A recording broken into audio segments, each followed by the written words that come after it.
అందరికీ నమస్కారం. Cancer vice ఛానల్కి స్వాగతం. ఈరోజు నేను మాట్లాడబోయే అంశం మన శరీరంలో క్యాన్సర్ ఎలా ఏర్పడుతుంది అనే అంశంపై మాట్లాడబోతున్నాను. మన శరీరంలో సుమారుగా 75,000 కోట్ల కణాలు ఉంటాయి.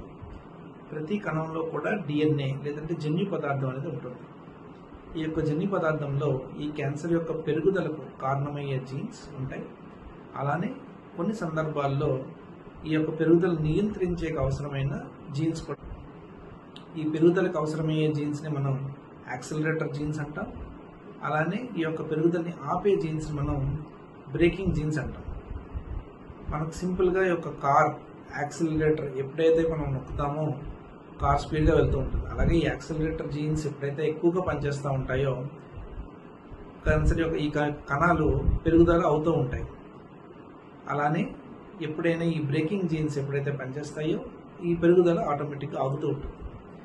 ఈ యొక్క పెరుగుదలకు నియంత్రించే ఈ జీన్స్ ఎప్పుడైనా నష్టం చేకూరినట్టయితే అప్పుడు ఆ కణాలని క్యాన్సర్ కణాలుగా మారుతాయి. అంటే ఈ యొక్క కణాలు అదుపు లేకుండా పెరుగుతూ పోతూ ఉంటాయి. సో క్యాన్సర్ కణాలు అనేవి అదుపు లేకుండా పెరుగుదల చెందే కణాలనే మనం క్యాన్సర్ కణాలు అంటాం. ఎప్పుడు ఈ యొక్క జీన్స్ డ్యామేజ్ అవుతూ ఉంటాయి లేదా నష్టం చేకూరుతాయి అంటే ముఖ్యంగా మనకి కొన్ని కామన్గా వచ్చే కార్సినోజన్స్ అంటే క్యాన్సర్ కారణమైన ఏజెంట్స్ వలన ఈ యొక్క జీన్స్ డ్యామేజ్ అవుతూ ఉంటాయి. మోస్ట్ కామన్గా వచ్చే యొక్క కార్సినోజన్ ఏది అని అంటే టొబాకో. మనకి ఏ పదార్థం ఏ ఒక్క రూపంలో కానీ మనం ఈ యొక్క పొగాకుని ఉపయోగించినట్టయినా కూడా స్మోకింగ్ కానీ లేదంటే మనం పొగాకు నమలడం కానీ లేదంటే కైనీ కానీ లేదంటే పాన్ పరాగ్ అలాంటి రకరకాల వేరియస్ మొడాలిటీస్లో ఈ యొక్క మనం టొబాకోను వాడినా కూడా అవి క్యాన్సర్ కారణం కావచ్చు. అలానే కొన్ని సందర్భాల్లో కొన్ని ఇన్ఫెక్షన్స్ కూడా ఈ యొక్క జీన్స్ని డ్యామేజ్ చేస్తూ ఉంటాయి.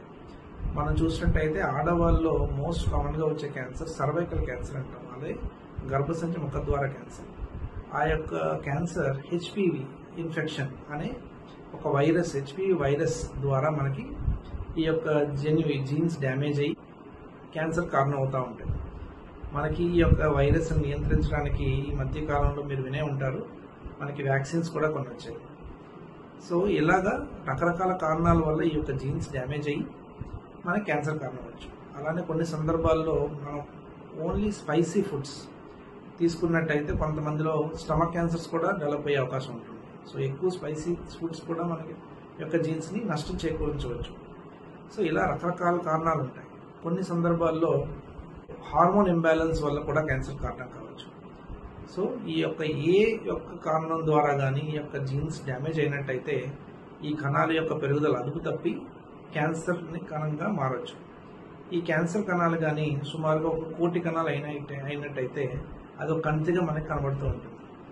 ఈ యొక్క కంతి పెరుగుతూ అక్కడ మాత్రమే ఉండకుండా మనకి లింఫ్ నోడ్స్ ద్వారా లింఫాటిక్ సిస్టమ్ ద్వారా లింఫ్ నోడ్స్ కూడా స్ప్రెడ్ అవ్వచ్చు. అలానే బ్లడ్ ద్వారా స్ప్రెడ్ అయ్యి మన వేరే శరీర భాగాలకు కూడా స్ప్రెడ్ అయ్యే అవకాశం ఉంటుంది. అంటే మనం కానీ సపోజ్ రొమ్ము యొక్క క్యాన్సర్ దగ్గర మొదలై రొమ్ము యొక్క క్యాన్సర్ మొదటి స్టేజ్లో ఉన్నప్పుడు ఓన్లీ రొమ్ములోనే ఉంటుంది. అది 2, 3 స్టేజ్కి వెళ్తున్నప్పుడు ఈ చంకలో యాక్సిల్లాలో లింఫ్ నోడ్స్ స్ప్రెడ్ అయ్యే అవకాశం ఉంటుంది. అదే 4వ స్టేజ్కి వెళ్ళినట్టయితే రొమ్ము ప్రదేశం నుంచి ఊపిరితిత్తులకు కానీ లేదంటే ఎముకలకు కానీ లేదంటే మెదడుకు కానీ లేదంటే మన కాలేయం లివర్కి కానీ స్ప్రెడ్ అయ్యే అవకాశం ఉండొచ్చు. సో ఇది స్టేజ్ 4 క్యాన్సర్ అంటాం.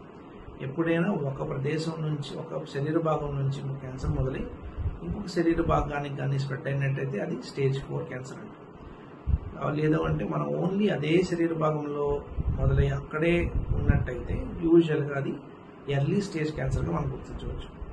మనం ఎర్లీ స్టేజ్లో క్యాన్సర్ని గుర్తించినట్టయితే 90-95% ఆఫ్ పేషెంట్స్ని పూర్తిగా నయం చేసే అవకాశం ఉంటూ ఉంటుంది. సో మనం క్యాన్సర్ యొక్క లక్షణాలని కానీ మనం ఎర్లీగా తెలుసుకొని ఎర్లీగా మనం గుర్తించినట్టయితే పూర్తిగా మనం నయమయ్యే అవకాశం చాలా ఎక్కువగా ఉంటుంది. క్యాన్సర్ ఎలా ఏర్పడింది అనేది చూసాము. తదుపరి వీడియోలో కామన్గా వచ్చే క్యాన్సర్స్ ఏముంటాయి, వాటి యొక్క లక్షణాలు, మన ట్రీట్మెంట్ ఆప్షన్స్, అలానే అడ్వాన్స్డ్ క్యాన్సర్ ట్రీట్మెంట్స్ ఇప్పుడు ఏవైతే వాటికి అందుబాటులో వచ్చాయో మీ యొక్క డాక్టర్తో ఏమేమి డిస్కస్ చేయాలో అవన్నీ కూడా మనం తదుపరి వీడియోలో డిస్కస్ చేయొచ్చు.